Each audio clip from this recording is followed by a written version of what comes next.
This is NASA's Perseverance rover. And this is China's Zhurong rover, named after the Chinese god of fire.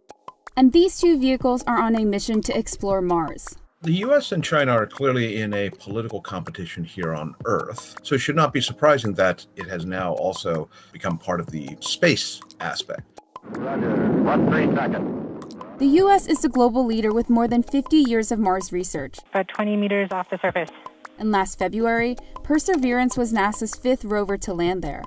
China is the newcomer with a Mars program that started in 2006, but the country has big plans for its first mission called Tianwen-1.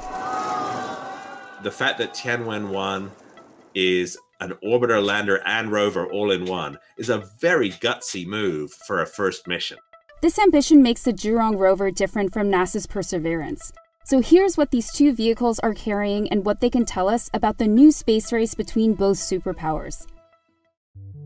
Since this is China's first attempt to touch down on Mars, a major goal is to make sure its rover actually lands in one piece, and it's expected to happen sometime in May. Landing on Mars is very difficult. Jonathan McDowell is an astrophysicist at the Harvard-Smithsonian Center for Astrophysics, and he's been studying space programs around the world for over 40 years. It's harder than landing on Earth from space because the atmosphere is thinner, so parachutes don't work as well. And it's harder than landing on the moon. You can't just use the rocket engines.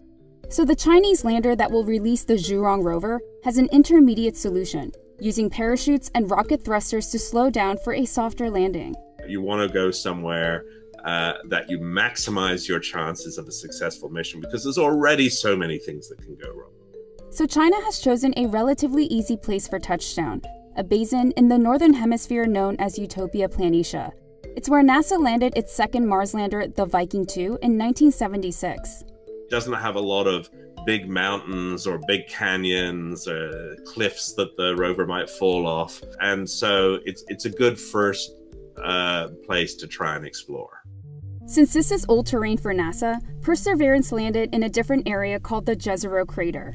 So Perseverance has landed at the edge of an old river delta. So you have this landscape which is a mixture of craters and mountains that are gentle rolling hills. It's a tougher landing area compared with Utopia Planitia, but Perseverance is equipped with a more advanced landing system called Sky Crane.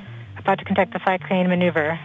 So it helped the rover hover above ground while a computer vision system scanned for obstacles.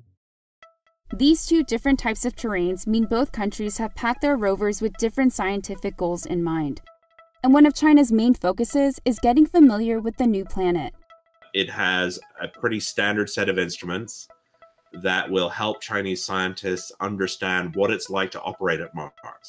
China is bringing better tech to Utopia Planitia than when NASA did decades ago. The technology on the Zhurong rover is probably similar to what was on the Spirit and Opportunity rovers that NASA flew a few years ago. And it's still fairly modern tech.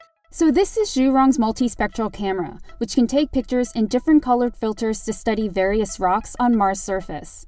There's also a penetrating radar that emits radio waves, and when pointed at the surface, the rover can pick up signals and collect data about what's underneath, particularly water ice. Like Zhurong, Perseverance is also surveying Mars, but it's larger in size.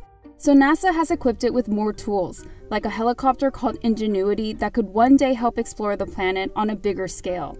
It's the first object to make a controlled flight in the atmosphere of another planet, which is quite an engineering challenge. One of the main goals is to learn about life on the red planet, and scientists say the best way to do this is bringing back samples to Earth. So Perseverance has a robotic arm that can drill into the surface, extract rocks, or collect loose soil. The samples are then put in clean tubes to prevent contamination. And then these are stored here, inside the rover's tummy.